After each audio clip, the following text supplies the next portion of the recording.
The Houston Rockets have acquired a ton of young talent since entering the post-James Harden era, and while I'm very high on this young core in general, probably higher than most people are, Thompson stands out the most to me. I was super high on him as a prospect, had him ranked 3rd on my big board, and he showcased some game-changing upside in the preseason. While it was just the preseason, and we do have to see how his rookie season pans out, there were a lot of signs on tape that I saw that should have the rest of the NBA terrified. But quickly before we go any further, if you're new and like basketball, I'd really appreciate it if you would like, subscribe, and hit the notification bell, notified whenever I release a video. I make videos about basketball all the time, and liking and subscribing are the 2 best ways can help me out in the YouTube algorithm, help support the channel, and help me reach my goal of 10,000 subscribers by the end of the 2024 NBA season. Let's try and get 100 likes on this video so YouTube will recommend it to others. Anyways, let's talk about Thompson.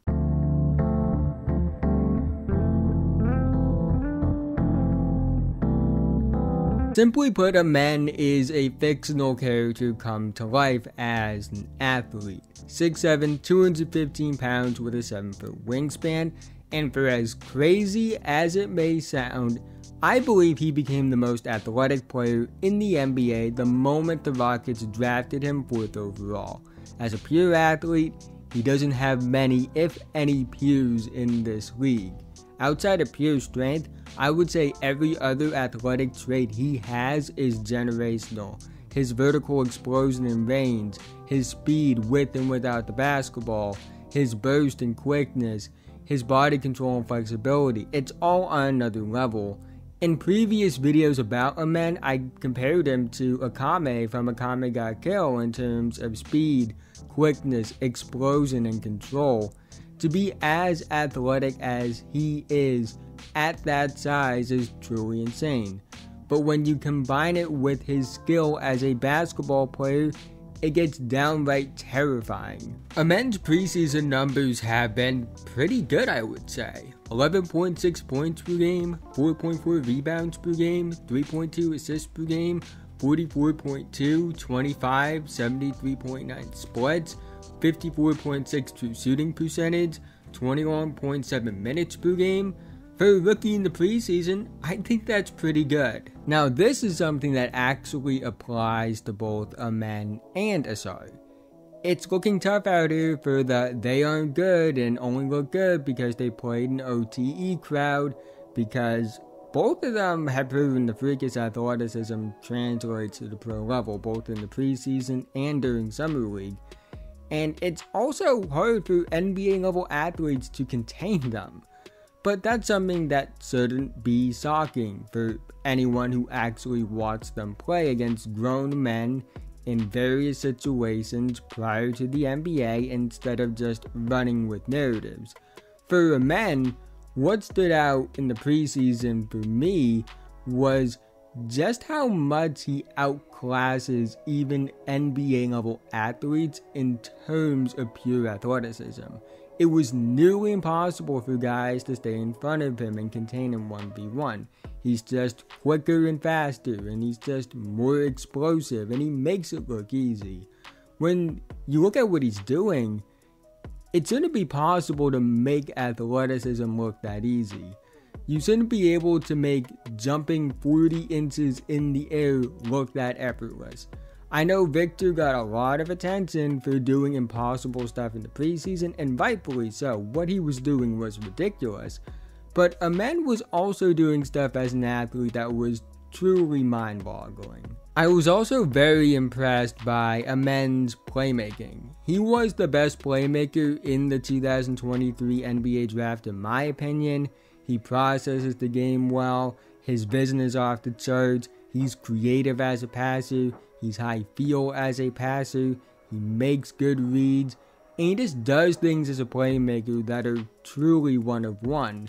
He utilizes athleticism and playmaking to do things that are impossible for basically everyone else, because nobody has his level of athleticism to utilize within playmaking the way he does. His ability to process the game at the speed he does, and in the situations he does, is special.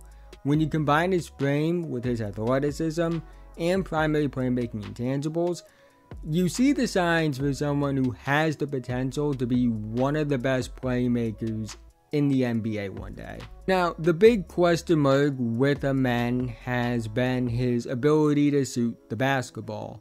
In the preseason, he's at 27.3% from 3 on 2.8 attempts per game.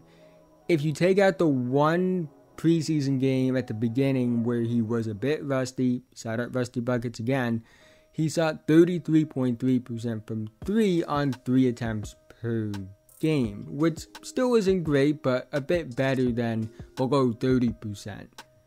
I will say though, I did see encouraging things when it comes to a man and his shooting upside. First was his willingness. His willingness to take jumpers is a positive sign. That means he doesn't lack confidence, and confidence is key for any potential shooting improvement. Second is he has improved his form a bit. Now, he still needs to continue to improve his form. It's far from perfect, it still needs tweaking, but the shot prep and the fluidity specifically in pull-up attempt scenarios already looks a lot better than it did in OTE, which shows me he has been working to improve his form. My advice to Rockets fans is to be patient. Fixing a form takes time. It's not an overnight fix. It takes countless hours of practice and then countless hours of game reps to fix a form. Defenders will go under screens. They will dare him to shoot. Sometimes he'll go in, sometimes it won't. And honestly, you should expect defenders to play for the drive and dare him to shoot because they aren't going to be able to stop him on the drive for the most part. But I will say this, as long as he continues to be willing to take jumpers when given the opportunity, as long as he continues to work and improve on his form, I think he will be a fine shooter in due time. I don't think he will ever be an elite shooter. If he does become an elite shooter, that's terrifying. But I am confident, based off the encouraging improvements he has made over just a few months already, that he can realistically develop into a good enough shooter to keep defenses honest, which, given everything else in his game, that should be more than enough. Amen Thompson is a player I look at and see unreal upside. He has tools and intangibles you just can't teach. I think his floor is higher than he gets credit for. At worst, I think he's a 20 to 25 minute per game playmaking wing that can be a connector, be a transition threat, and provide positive impact on defense. That's a pretty good player. But the ceiling on a man is through the roof. There is no ceiling. There is no roof. His potential is truly that sky high. I believe among rookies in this class, he has the second most upside of anyone not named Victor Wembanyama. I think he has a higher ceiling than Scoot Henderson, Chet Holmgren, Brandon Miller, and even his own twin brother. I think he has potential to be a superstar, and if you guys have been following the channel for a while now, I don't say that lightly and you guys know it. A 6'7" freak athlete that's a top tier primary playmaker, rim pressure threat, and defender, that's the ceiling we are talking about with a man.